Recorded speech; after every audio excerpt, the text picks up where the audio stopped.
Hello, everybody, and welcome to Catholicism and Culture. I'm Steve Greene, director of Holy Family Institute of Catholic Faith and Life.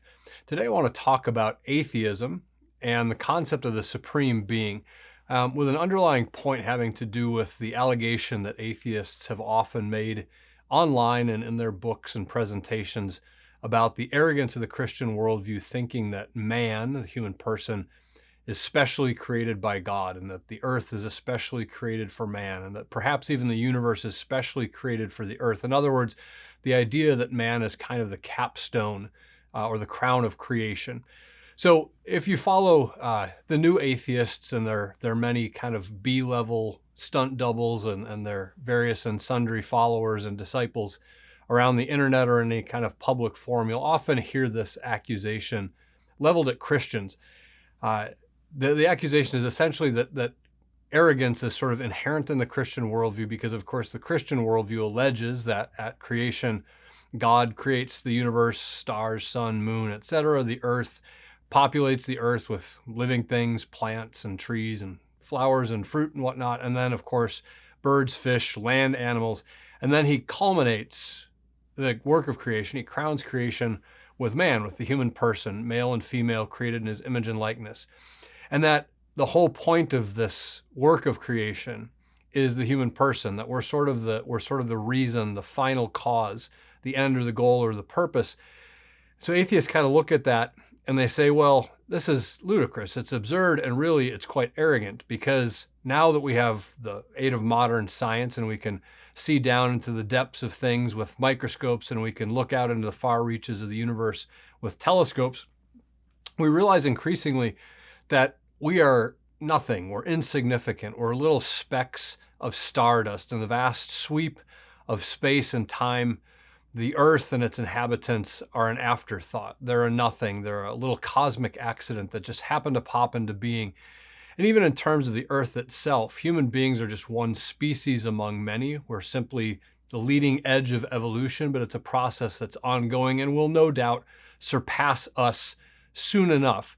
And so the idea on the atheist calculation of the universe and our place in it, that we're something special, or let alone that something intentional brought us into being and has a special concern and care for us, is foolishness at best and arrogance at worst. And so what follows sometimes on that allegation that there's an arrogance kind of written into the heart of the Christian worldview by way of giving man this special and exalted place in creation is the further accusation that we try to comfort ourselves as Christians with this idea that we're special because we kind of lack the philosophical maybe, but really the psychological. We lack the psychological toughness to face the fact that we are, at the end of the day, random, unintended accidents of blind physical and evolutionary forces, that we were simply spit out.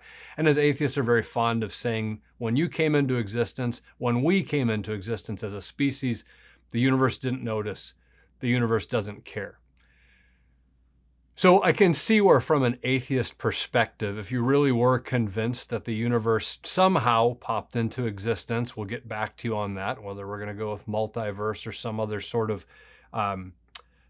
of narrative created to try to explain away a beginning dependent on a creator outside the universe. But somehow in a universe that just popped into existence and has been rolling along for 14 or so billion years and eventually produced galaxies, stars, planets, and on this particular little planet somehow mysteriously rolled the dice and came up with life, then it is kind of foolish. It is maybe even arrogant to look at ourselves and say somehow in this grand sweep of time and space and all the blind, unintentional forces shoving matter through the void of time and space over these billions and billions of years, that when we showed up, there was anything special or noteworthy about it. Stir evolution into the mix, of course, and man is, as Friedrich Nietzsche once observed, a thing to be surpassed. In other words, we're just a stage in the great onward march of evolution, and no doubt quietly behind the scenes and deep down in the caverns of our genetic goings on, we are already mutating our way towards something better. The problem, of course, is that for the Christian, even those who are willing and eager to make an attempt to sync up Christianity and our traditional worldview with modern scientific theories like evolution and possibly multiverse theory, string theory, quantum theory, et cetera, et cetera. The problem for the Christian is that really the idea that human beings are created intentionally in the image and likeness of God by a divine act, that we have a divine destiny. In other words, we're created in order to be united with the Trinity. And the idea that we crown creation and that we're given dominion over creation, not by virtue of being temporarily the most highly evolved creature, but instead because creation was made for us. It was given to us as a gift for our use. We're not masters over creation. It belongs to God ultimately, but we're given real stewardship, real dominion. And then we're told in Genesis to fill the earth and subdue it.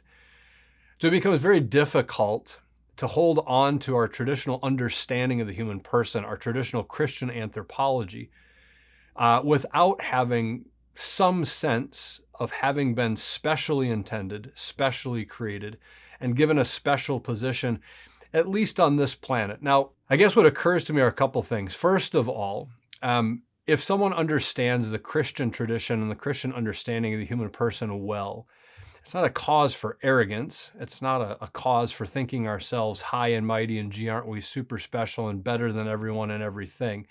It's instead a cause for great gratitude and humility, that we are the kind of creatures who by God's design were given this special role.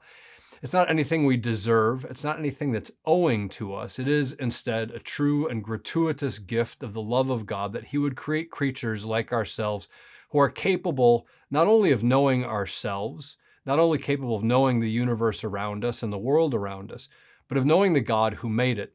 And of course, all through Scripture and all through the centuries of Christian tradition, this idea that in contemplating with the rational intelligence God gave us, the work of God's hands, the creation that he entrusted to us, we come to appreciate the power, the grandeur, the sovereignty of God. And then we see ourselves in proper perspective and proper relationship as creatures utterly dependent on God, not only for our coming to be, but for our remaining in existence. And so a proper understanding of our nature as human persons, as creatures, ought to lead us not to arrogance and to a false idea of self-sufficiency, but instead to humility and deep gratitude for the gratuitous gift of existence and the gratuitous gift of the kind of existence that allows us to contemplate and question and understand all of these deeper truths and deeper mysteries. St. Augustine, my favorite quote from the Confessions, says, I serve you, and speaking, of course, the Confessions is a spiritual autobiography in which Augustine is speaking to God throughout the narrative. In my favorite passage, he says, I serve you and worship you, that I might be happy in you, to whom I owe that I am a being capable of happiness. And what I think so beautiful about that statement from St. Augustine is that he's saying, I exist to serve God and to worship God. Why? Because it's God who created me as a being capable of knowing and loving him, therefore being capable of happiness. He's acknowledging that as a human person, my only chance at happiness is to understand myself in relation to the God who brought me into existence, who holds me in existence, who loves me and who desires relationship with me both in this life and in the next. And having realized that, then in humility and gratitude, I serve God and I worship God, knowing that that is what will fulfill who he has created me to be, again, both in this life and the next. Okay, so back to the atheist charge that kind of written into the heart of the Christian anthropology, our understanding of the human person is this arrogance, because this is all for me and gee, aren't we so special? If you look at atheism for a minute, atheists conceive of God as the supreme being. The supreme being is actually an interesting term. Christians use it fairly often, but I think generally we use it unreflectively. It is actually not a properly philosophical or theological term for God in the Judeo-Christian worldview, because the supreme being is really more of an enlightenment term.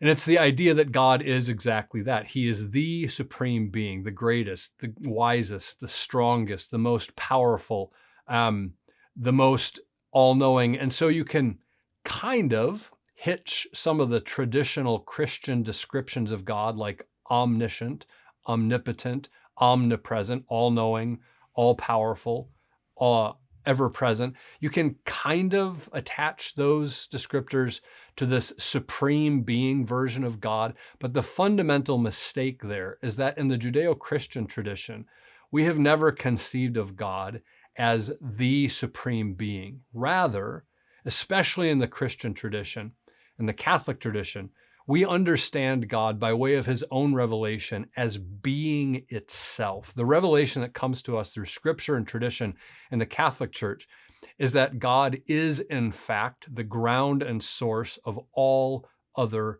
being. He is being itself, existence itself. In order for anything to exist, existence itself must exist. In order for anything to be, being itself must be.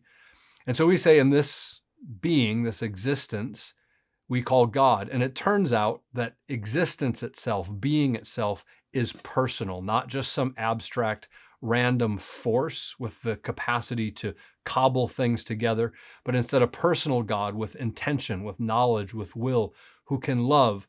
And so with that understanding of God, then, as Christians, we would never say the supreme being in reference to God. The supreme being would apply to the greatest of all created beings, but God is not a created being. Okay, so that being said, with the atheist misconception that frames God as a supreme being, we find a reason, not all the reasons, but one of the primary reasons that atheists mistakenly deny God on the basis of a lack of evidence. So they say, listen, we can see all kinds of beings in the universe and more beings all the time, more entities, more things. We can look through microscopes and see beings all the way down to the subatomic level. We can look out into the universe through powerful telescopes and satellites carrying these high-resolution cameras out into the far reaches.